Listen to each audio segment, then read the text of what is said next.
Hello, I'm the 10-minute English teacher. Let's get you exam ready. Today we're thinking about Romeo and Juliet by William Shakespeare with my Act 3 revision and knowledge quiz. If you're a subscriber, you've got a Google account, so all you need to do if you want a worksheet is click the link in the description and you can play along and then correct your answers in the second half of this short lesson. If you're not, then don't worry, you can just listen along for fun to help you revise. Before we get going, don't forget to like and subscribe. There's anything on the channel to help you know the play like an expert.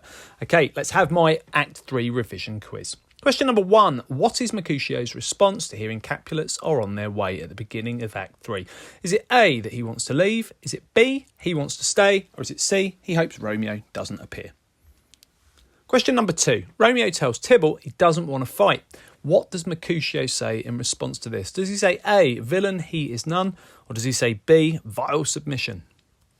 Question number 3. Who does Mercutio blame for his being fatally wounded? Does he blame A, himself? Does he blame B, the stars, a symbol for fate and destiny? Or does he blame C, the Montagues and the Capulets? Question number 4. Who or what is Romeo angry with when he stands over Tybalt's body? Romeo fights Tybalt, Tybalt is slain, and Romeo then blames someone or something for what has happened. Does he blame A, himself? Does he blame B, Tybalt, for being aggressive and challenging him in the first instance? Or does he blame C, the stars, a symbol for fate and destiny? Question number 5. What does the prince say should happen to Romeo? He's in charge of law and order in Verona, and he appears after Romeo flees the scene. Does he say that Romeo should suffer A, death? Does he say that Romeo should suffer B, banishment and leave Verona? Or does he say that Romeo should be imprisoned for C? Question number 6. Who is the first person to speak at the beginning of Act 3, Scene 2? So we've had the fight in Verona with Mercutio and Tybalt being killed, Romeo fleeing the scene and the prince explaining the consequences. We then, in Scene 2, are met with somebody else. Who's the first one to speak at the beginning of that scene? Is it A, Juliet, B, the nurse, or C, Lady Capulet? Question number 7. Why is Romeo able to spend the night in Juliet's bedroom in Act 3? Is it because A, Capulet and Lady Capulet have gone to see Tybalt's family? Is it B, that he sneaks up the stairs while they are sleeping? Or is it C, the nurse throws him down a rope? Question number 8. What does Capulet call Juliet when she says she doesn't want to marry Paris? In Act 3, he tells her that in order to make everyone's lives a bit more cheerful after the death of her cousin Tybalt, that a wedding should take place and that he's arranged for her to be married to Paris. When she says no, does he call her A, a stranger, or B, carrion? Question number 9. What does Juliet say to Capulet she'd rather do than marry Paris? She's talking to her father about the fact that she doesn't want to marry him. What is it that she says? Is it A, that she'd rather marry Romeo, who she knows he hates? Is it B, that she'd rather leap from the highest tower? Or is it C, she'd like to cry a sea of tears rather than marry him?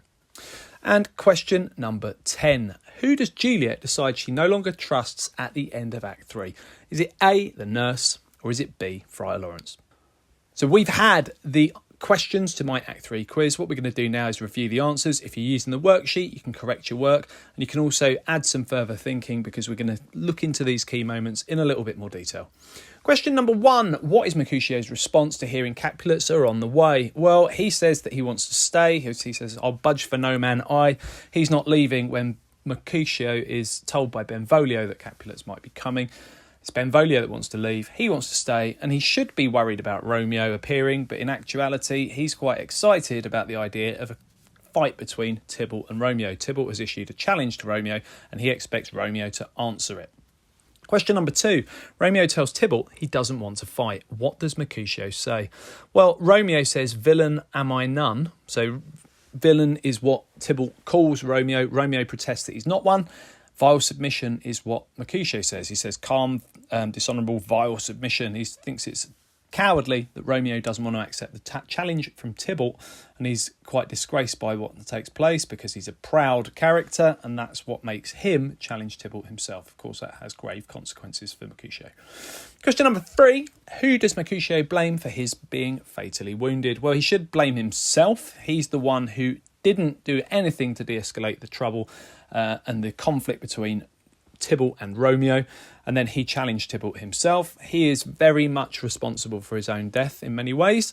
But he blames the Capulets. He blames the Capulet family and the Montagues for what's happened to him, and he says a plague on both your houses. So Romeo's friend Mercutio is killed, and he doesn't take any responsibility himself for what's happened, even though he engaged in the conflict.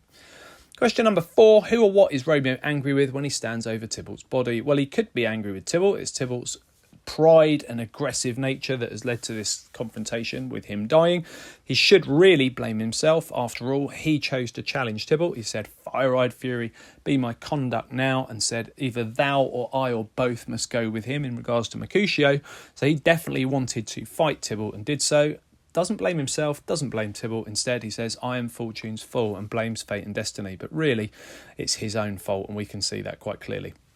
Question number 5, what does the prince say should happen to Romeo? Well, in actuality, he had said that if anyone was involved in any more fighting in Verona, they would be sentenced to death.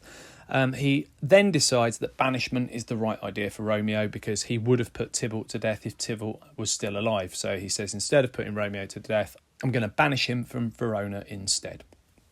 Question number 6, who's the first person to speak at the beginning of Act 3, Scene 2? So we've got this dreadful scene with death and fighting and banishment and conflict and tension, and then the next scene is a really contrasting moment, a wonderful little bit of dramatic irony, because we know that Juliet's husband Romeo, her new husband, has been banished and that her cousin Tybalt is dead.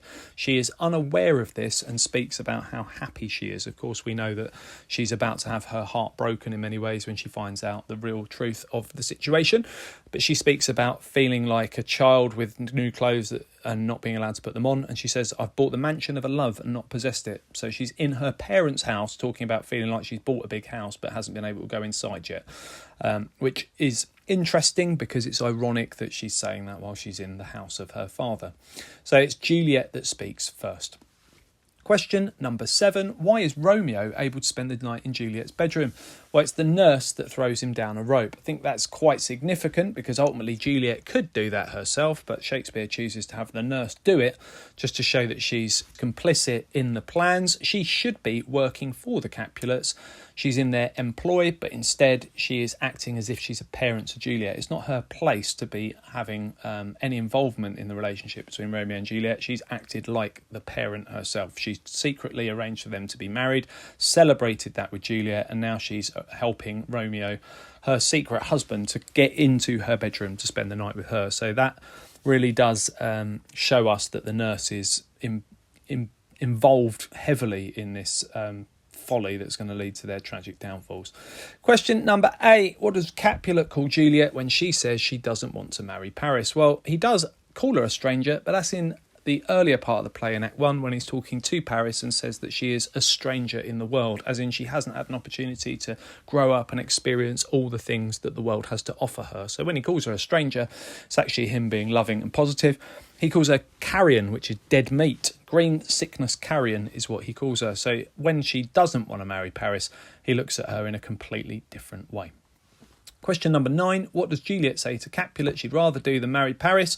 She says that she'd rather marry Romeo, who she knows he hates. And there's a nice bit of dramatic irony there, because in the ball scene, Capulet knows that Romeo's there and doesn't want him to leave, and actually speaks really positively about Romeo and says that he's a well-governed youth. So Romeo's been brought up well and everyone thinks he's a nice lad and he can stay in my house. And when Romeo wants to leave, Capulet tells him that he should stay longer. So Capulet doesn't really hate Romeo. There's a bit of irony here. If Juliet had only spoken to her father about how she feels about Romeo, perhaps all of this mess could have been avoided. She says to Friar Lawrence later on in Act 4 that she'd rather leap from the highest tower than marry Paris.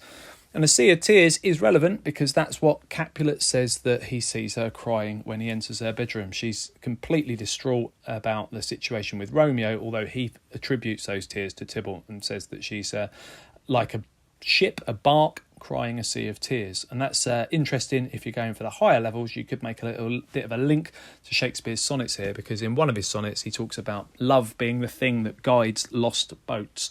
So perhaps Capulet here is suggesting that by finding her love, he'll be able to find her some meaning in her life. So it's not for selfish reasons that he wants her to marry Paris. But of course, when she says no to him, that's when there's a huge change in Capulet. Question number 10. Who does Juliet decide she no longer trusts at the end of Act 3? It's the nurse. Friar Lawrence is where she's going to go for Act 4. That's where we find her going to see Friar Lawrence to find out what she can do and what her options are. It's the nurse that she no longer trusts at the end of Act 3, because the nurse says that she thinks she should just get on with it and marry Paris. And at that point, Juliet feels a little bit betrayed by her.